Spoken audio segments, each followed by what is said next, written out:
Here we go with week 1, quarter 1. And we're going to start with Intro to Color Theory. We're going to start our quarter off by reading the book The Dot by Peter Reynolds. If you haven't clicked the link to go over the audio book, please do that first before you start this project. If you have the book at home, you can absolutely read that first without the audio book. Supplies you'll need for this project will be paper, crayons, you can use color pencils or markers if you have those, chalk if it's available, or even watercolors. It will be whatever you have available to do the project. For this project's demonstration, I'm going to be using markers. So as 3rd, 4th, and 5th graders, we've had a lot of color theory practice. So what I want you to start thinking of is what kind of colors you're going to be using for this project. You also want to be aware of where you're placing your dots on the paper. You want to show intent and purpose with this project. While the dots may be random, your choices as to where they are, how big they are, or how small they are, should not be. Your color choices should not be random. So I've chosen to use cool colors as my color palette. I also have tints and shades, meaning I have darker and lighter colors of one color. I'm being mindful of how I'm placing the colors next to each other and in what order I'm placing the colors. Remember, you have many color schemes to choose from.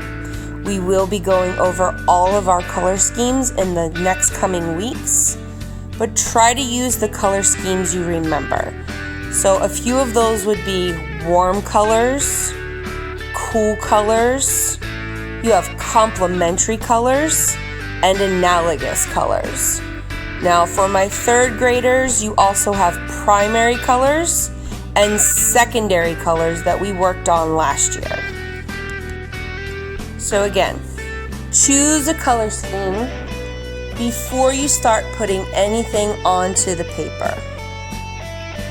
So a pattern that I did was dark to light first.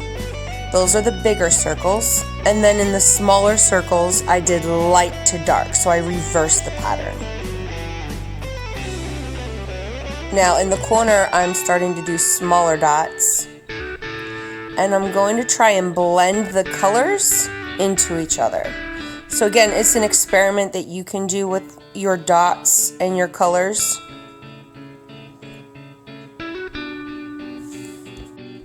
If you want to reread the book or play the audio book again, I encourage that so that you can have some more ideas on how this project will turn out.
So as you can see, I did a pattern of larger dots to tiny dots as I blended the colors from light to dark.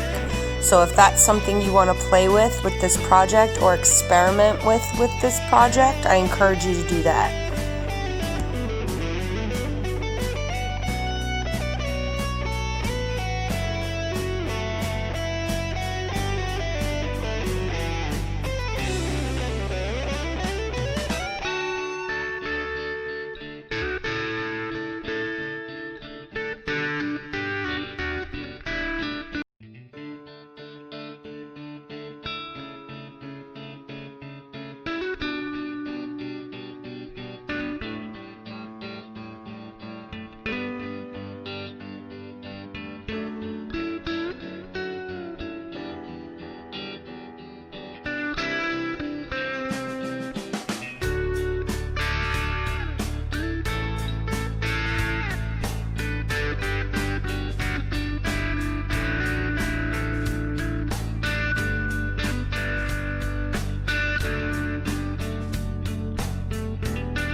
We do want to make sure that we are filling our paper, leaving as little white space as possible. So to help me fill out the rest of my paper, I'm just going to start putting random dots in to fill in the blank space.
So remember, you can use any materials that you have available. Your dots can be big or small as long as we are filling the page. You can have many different styles of dots and how you would like to do this project. And here are a few examples. So here is the completed one in markers. I did a rainbow in crayon. This was warm colors, colored pencil. This was concentric circles and watercolors. So I can't wait to see what you guys come up with. Don't forget to submit your assignment on Schoology for full credit and a grade. And don't forget to click that like button at the bottom.